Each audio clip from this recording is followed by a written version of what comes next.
ಯುವ ಕಾಂಗ್ರೆಸ್ ಪ್ರಧಾನ ಕಾರ್ಯದರ್ಶಿ ಕೊಲೆಯಾಗಿದ್ದು ಧಾರವಾಡ ನಗರದ ಮನೆಯಲ್ಲೇ ಈತನನ್ನ ಕೊಲೆ ಮಾಡಲಾಗಿದೆ.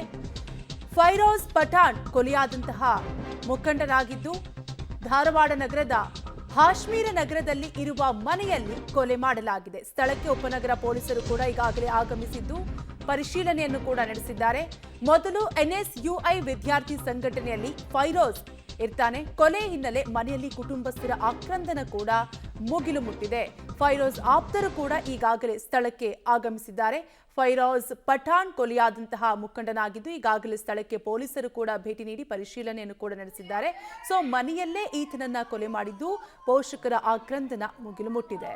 ಡೀಟೇಲ್ಸ್ ಕೊಡ್ತಾರೆ ನಮ್ಮ ಪ್ರತಿನಿಧಿ ಜಾವೇದ್. ಜಾವೇದ್, ಯುವ ಕಾಂಗ್ರೆಸ್ ಪ್ರಧಾನ ಕಾರ್ಯದರ್ಶಿಯ ಕೊಲೆ ಮಾಡಲಾಗಿದೆ. ಯಾರು ಕೊಲೆ ಮಾಡಿದ್ದು, ಏನೆಲ್ಲ ಡೀಟೇಲ್ಸ್ ಸಿಗ್ತಾ ಇದೆ ಈ ಕೇಸ್ಗೆ ಸಂಬಂಧಪಟ್ಟಂತೆ?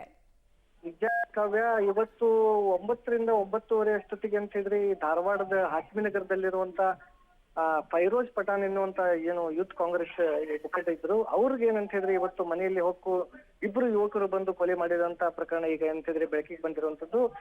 ಬಹುಶಃ ರಾಜಕೀಯ ವೈಷಮ್ಯ ಏನಾದ್ರು ಇವ್ರ ನಡುವಿತ್ತು ಅನ್ನುವಂಥದ್ದು ಕೂಡ ಏನಂತ ಹೇಳಿದ್ರೆ ಕೆಲವೊಬ್ರು ಮಾತಾಡ್ತಾ ಇದ್ದಾರೆ. ಆದ್ರೆ ನಿಖರವಾಗಿ ಏನಂತ ಹೇಳಿದ್ರೆ ಗೊತ್ತಾಗಿಲ್ಲ ಯಾವ ಕಾರಣಕ್ಕೆ ಕೊಲೆ ಆಗಿದೆ ಅಂತ ಹೇಳಿ.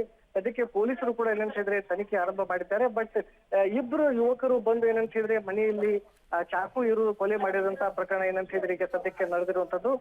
ಸದ್ಯಕ್ಕೆ ಅವ್ರ ಏನು ಕೊಲೆ ಆದಂತ ಸಂಬಂಧಿಕರು ಕೂಡ ಏನಂತ ಹೇಳಿದ್ರೆ ಯಾರು ಬಂದಿದ್ರು ಏನ್ ಬಂದಿದ್ರು ಅಂತ ಮಾಹಿತಿಯನ್ನ ಈಗ ಪೊಲೀಸರಿಗೆ ನೀಡ್ತಾ ಇರುವಂತದ್ದು.